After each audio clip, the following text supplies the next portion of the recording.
Story शुरू करने से पहले मैं आप सबसे एक रिक्वेस्ट करना चाहता हूँ कि प्लीज मेरे चैनल को सब्सक्राइब करें, वीडियो पसंद आए तो वीडियो पे लाइक करें और जितना हो सके अपने फ्रेंड्स को शेयर करें। इससे मेरे चैनल को सपोर्ट और आपका प्यार मिलेगा, सो प्लीज कंसिडर इट।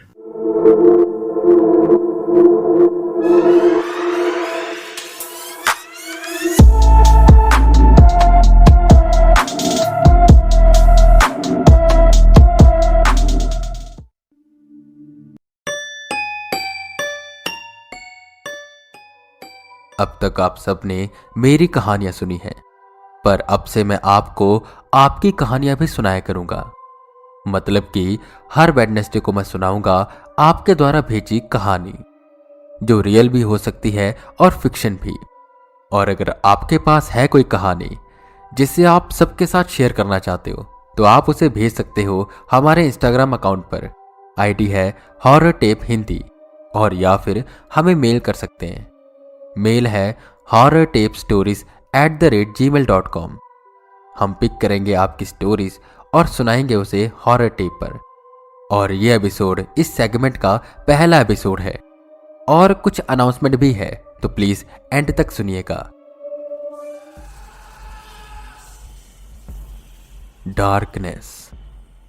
कहते हैं कि इसमें कई राज छुपे होते हैं, कुछ ऐसे राज जिसे अगर इंसान जानने की कोशिश करता है तो उसी डार्कनेस का हिस्सा बन जाता है, उस अंधेरी दुनिया में खो जाता है, जो कि इस दुनिया का हिस्सा होते हुए भी हिस्सा नहीं है। अंधेरा, हम नहीं जानते कि उसमें क्या छुपा है।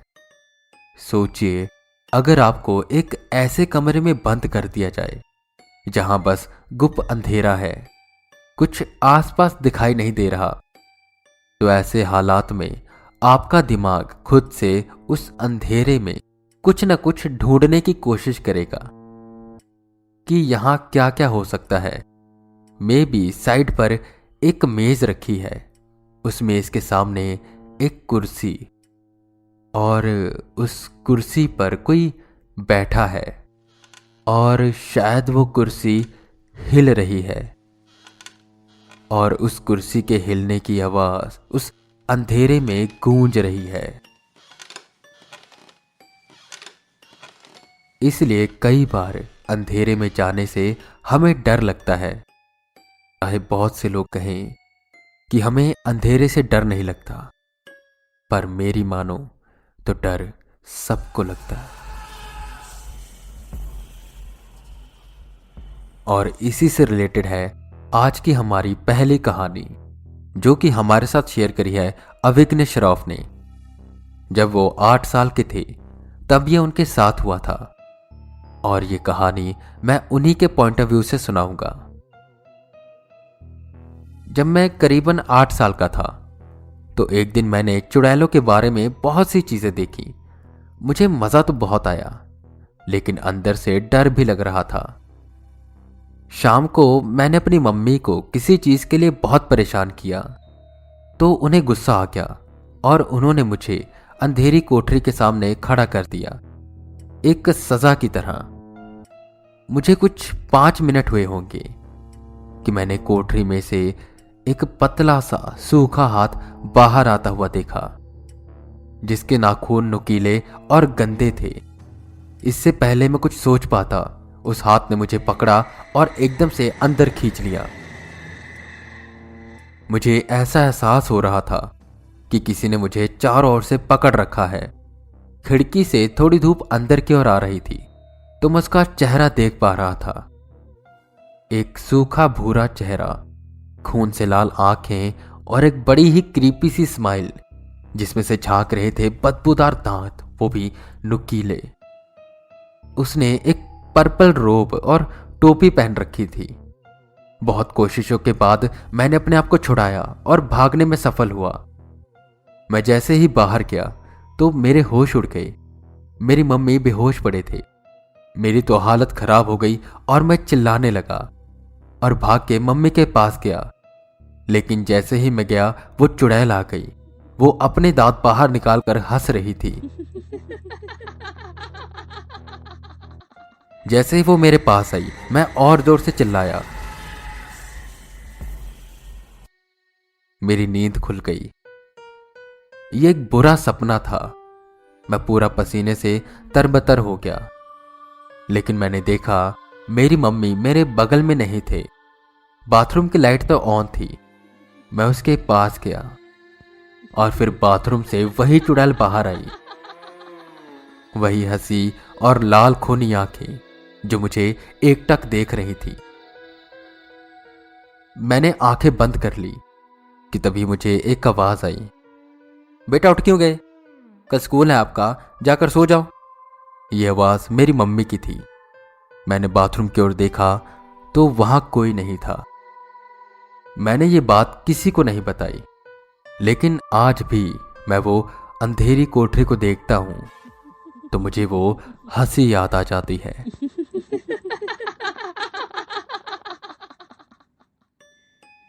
थैंक यू विघ्न, हमारे साथ अपना ये इंसिडेंट शेयर करने के लिए। अगली कहानी हमारे साथ शेयर करी है नीतू जी ने। यह जब हुआ तब मैं 13 साल की थी। मैं शिकोहाबाद, फिरोजाबाद, उत्तर प्रदेश की रहने वाली हूं। मैं एक हॉस्टल में थी और यह इंसिडेंट हमारे उस हॉस्टल में हुआ था। मेरी एक क्लासमेट थी, नेहा राजपूत। वो दिल्ली की रहने वाली थी। ये उसके साथ हुआ था। उस दिन सैटरडे था। हम शाम की क्लास अटेंड करके बॉयज हॉस्टल से गर्ल्स हॉस्टल में आए। देन मेरी बेस्टी, जिसका नाम दिव्या है, उसने नेहा से साइंस की नोटबुक मांगी काम करने के लिए। हमारे रूम में 9 लड़कियां थी। नेहा का गांव पास में ही था। वो सो रही थी कि नींद में अचानक वो कुछ बोलने लगी। पहले वो धीरे धीरे बोल रही थी और फिर अचानक से तेज। वो बोल रही थी, मत ले जाओ मेरी मम्मी को, छोड़ दो उन्हें। हम सबको उसकी चिंता होने लगी। फिर वो और तेज बोलने लगी। देन हमारे जो प्रिंसिपल की मम्मी थी वो आई और डायरेक्टर और उनकी वाइफ भी आई। प्रिंसिपल की मम्मी ने पूछा, क्या किसी को हनुमान चालीसा आती है? अगर आती है तो प्लीज उसका पाठ करे। देन मेरी बेस्टी ने हनुमान चालीसा का पाठ किया और फिर उसकी चोटी पकड़ी। जैसे ये प्रोसेस स्टार्ट हुआ वैसे ही अचानक से उसने हाथ पैर पटकना शुरू कर दिए। हमारी एक सीनियर के मुंह पर लात लगी। फिर तो और भी डर लगने लगा। वो अभी भी सो रही थी। रूम में छोटी 2 बच्चियां भी थी। वो दोनों तो रोने लगी। देन प्रिंसिपल को कॉल किया गया और उसके चाचा को भी। उसके चाचा की लड़की भी उसके साथ ही रहती थी। एलिन नाम था उसका। प्रिंसिपल सर भी आए। उन्होंने हम सबसे कहा कि हम सब साथ में सोएंगे, पास पास, और नेहा को हमसे दूर लटाया गया और हमें एक एक मैच स्टिक दी गई और कहा गया इसे अपने बालों में लगा ले, शायद इससे भूतों को डर लगता है। सुना है मैंने ऐसा कुछ। नेहा उस समय होश में तो थी पर पूरी तरह नहीं। उसने कहा उसे वॉशरूम जाना है। तो काजल दीदी, जो कि दिल्ली में ही रहती थी और उनकी फैमिली और नेहा की फैमिली एक दूसरे को जानती थी। काजल दीदी रूम में सबसे बड़ी थी। हमारे रूम में वॉशरूम नहीं था तो काजल दीदी नेहा को दूसरे रूम में लेकर गई जिसमें वॉशरूम था। उस रूम में भी जो लड़कियां थी वो डरी हुई थी। नेहा वॉशरूम में गई। उसने दीदी से कहा कि गेट खोला ही रखें। थोड़ी देर बाद अंदर से हैंड वॉश करने की आवाज आई, पर वो आवाज बस हैंड वॉश करने की नहीं थी, बल्कि उसके साथ में हंसने की आवाज भी आ रही थी। नेहा अचानक से बहुत तेज हंसने लगी। उस रूम की सारी लड़कियां डर गई और हमारे रूम की भी, क्योंकि आवाज बहुत तेज थी। आज भी उस हंसी के बारे में सोचती हूं तो मेरी रूह कांप जाती है। तभी प्रिंसिपल की मम्मी आई और उन्होंने गेट खोला। गेट थोड़ा सा ही बंद था और वॉशरूम में अंधेरा था। टॉर्च से देखा तो नेहा अभी भी हैंड वॉश कर रही थी और लगातार हंसती जा रही थी। हमारे प्रिंसिपल की मम्मी बिना डरे उसके पास गई और उसने कुछ भी नहीं किया। फिर उन्होंने नेहा के हाथों से गिरता पानी लिया और उसी के मुंह पर मारा। तब वो होश में आई। ऐसा लग रहा था कि जैसे वो नेहा है ही नहीं। फिर उसे रूम में वापस लाया गया और उसे सुला दिया गया। सुबह उसे बहुत तेज फीवर था। उसके अंकल आए और उसे लेकर चले गए। कुछ एक वीक बाद वो स्कूल आई, पर उसके गले में एक काले रंग का धागा बंधा हुआ था। हमारी क्लास चल रही थी। स्कूल के डायरेक्टर मैथ पढ़ा रहे थे कि अचानक से नेहा फिर से हंसने लगी और थोड़ी देर बाद बेहोश हो गई। उसे फीवर हो गया और उसके बाद वो फिर अपने घर चली गई। इसके बाद ऐसा कुछ भी नहीं हुआ। पर हां, हमारे हॉस्टल के बारे में एक रूमर था कि यह हॉस्टल ग्रेवयार्ड के ऊपर बना है और गर्ल्स जहां से बॉयज हॉस्टल के लिए निकलती थी वहां एक पीपल का पेड़ था, जस्ट हमारे गेट के सामने ही। सुना था मैंने कि अगर शाम को कोई उस पीपल के पेड़ के सामने से गुजरते हुए ये कह दे कि चलो मेरे साथ, इससे उस पीपल पर जो भी रहता है वो उसके साथ चल पड़ता है।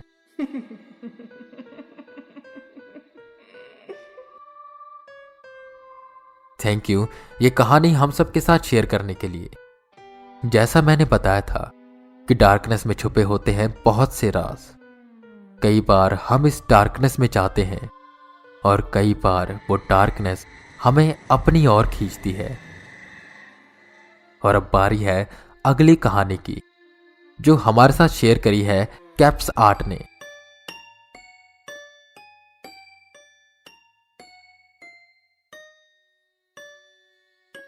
जब मैं 9 साल का था तब हम एक सोसाइटी में रहते थे और मेरा फ्लैट ग्राउंड फ्लोर पर था। कभी कभी मुझे काफी अजीब सा लगता था और नेगेटिविटी सी फील होती थी, खासकर तब जब मैं मेरे बेडरूम और स्टडी रूम में जाता था। और हमेशा ऐसे लगता था कि जैसे बेडरूम और स्टडी रूम से मुझे कोई घूर रहा है, क्योंकि ये दोनों रूम जॉइंट थे और मुझे ऐसा लगता था कि अगर मैं उधर गया तो मुझे कोई मार देगा। एक बार तो मुझे कोई काली सी परछाई दिखाई दी थी जो मुझे ही देख रही थी और मुझे इतना अजीब फील हुआ कि मैं रोने लगा। और फिर मेरी मम्मी मेरे पास आई। उन्होंने मुझसे पूछा कि क्या हुआ। मैंने उन्हें सारी बात बता दी, पर मम्मी ने कहा कि कोई बात नहीं बेटा, कोई वहम होगा तुम्हारा, इन सब चीजों पर ध्यान मत दो।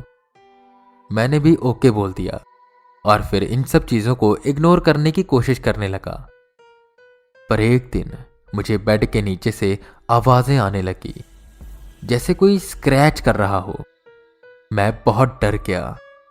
ये वही बेडरूम था जहां मुझे अजीब लगता था और वही बेडरूम था जिसमें मैं रोज सोता था, दोपहर को और रात को। एक दिन मम्मी को कहीं जाना था और मैं घर में अकेला था। जब मैं उठा तो मुझे पापा की आवाज आई। पापा की आवाज सुनकर ऐसा लग रहा था कि जैसे वो किसी से बात कर रहे हैं और मैं एकदम से रिलैक्स फील करने लगा, ये सोच के कि अब मैं अकेला नहीं हूं। और फिर जब मैं उठा तो मैंने नोटिस किया कि मेरा हाथ मेरी शर्ट से ऐसे बंधा है जैसे कोई मेरा गला दबाने की कोशिश कर रहा हो, वो भी मेरे ही हाथों से। फिर मैं काफी तेज भागते भागते पापा के पास गया। मेरे पापा ने वो गांठ को खोला। फिर हमने देखा मेरा हाथ पूरा लाल हो चुका था। और जब मैंने ये बात मम्मी को बताई तो मम्मी ने बोला कि बेटा 2 दिन से एक औरत मेरे सपने में आ रही है, जो कि मुझे कहती है कि मैं आपके शरीर में घुसना चाहती हूं क्योंकि मुझे किसी से मिलना है। और मेरी मम्मी उसे हमेशा सपने में ना बोलती थी। और अगले दिन ही मेरी मम्मी के सपने में वापस वो लेडी आई और उसने मेरी मम्मी को कहा, अभी के अभी उठ जा वरना मैं तेरे बेटे को मार दूंगी। और मैं मम्मी के साइड में ही सो रहा था। फिर मम्मी उठकर कहीं चले गए। और फिर यही शर्ट वाला किस्सा मेरे साथ हुआ। जब मेरी मम्मी ने ये अपने दोस्तों को बताया तो मम्मी के दोस्तों ने बोला कि हमारे साथ भी ऐसा ही कुछ हो रहा है। और फिर मेरे साथ और चीजें हुई, जैसे बैल्कनी का दरवाजा खुलना और बंद होना, वो भी अपने आप, बिना किसी हवा के। फिर एक दिन मुझे बहुत अजीब आवाजें आने लगी, जैसे कोई बहुत तेज किसी चीज को फेंक रहा हो। और फिर मुझे लोगों के चिल्लाने की आवाजें आती, स्क्रैचेस की आवाज आती, और रात को एकदम से उठना और सांस ना ले पाना। और फिर हमने डिसाइड किया उस घर को छोड़ने का। मुझे स्टडी रूम से कुछ सामान लेना था, उसे पैक करने के लिए। और जैसे ही मैं वो सामान लेकर वापस गया, मुझे वही काले रंग की परछाई दिखाई दी, जो मुझे अपनी बड़ी बड़ी आंखों से घूर रही थी।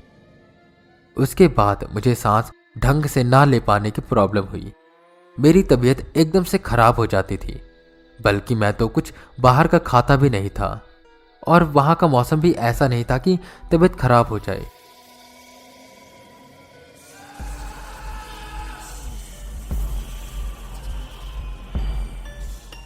तो ये थी कहानी कैप्स 8 की, जो उनके साथ हुई जब वो 9 साल के थे। कैसा लगा आपको यह एपिसोड, मुझे बताइएगा जरूर। और मैंने नीचे एक पोल दिया है जिसमें क्वेश्चन है कि क्या मैं इस सेगमेंट को कंटिन्यू रखूं। आपको जवाब देना है यस और नो में। अगर आपको एपिसोड पसंद आया है और चाहते हो मैं इसे कंटिन्यू रखूं तो यस पर क्लिक करिएगा और अपने फीडबैक भी जरूर दीजिएगा। अगर आप चाहते हो कि आपकी स्टोरी फीचर हो हॉरर टेप पर, तो उसे हमारे साथ शेयर करिए। इंस्टाग्राम पर आईडी है हॉरर टेप हिंदी और मेल पर horrortapestories@gmail.com। अब बारी है कुछ अनाउंसमेंट की।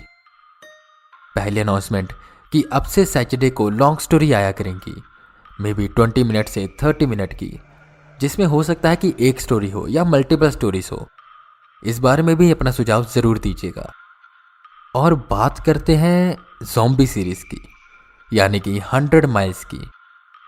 और हॉरर टेप जल्द ही 100 एपिसोड पूरे करने वाला है, और मैं सोच रहा हूं कि जब हॉरर टेप के 100 एपिसोड पूरे होंगे तब हम लाएं 100 माइल्स, एक ज़ॉम्बी सीरीज।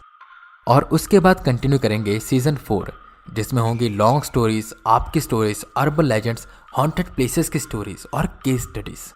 बहुत कुछ आने वाला है, तो हॉरर टेप को फॉलो करें, इसे शेयर जरूर करें।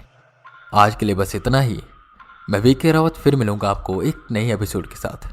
तब तक के लिए बने रहें हमारे साथ और सुनते रहें हॉरर टेप।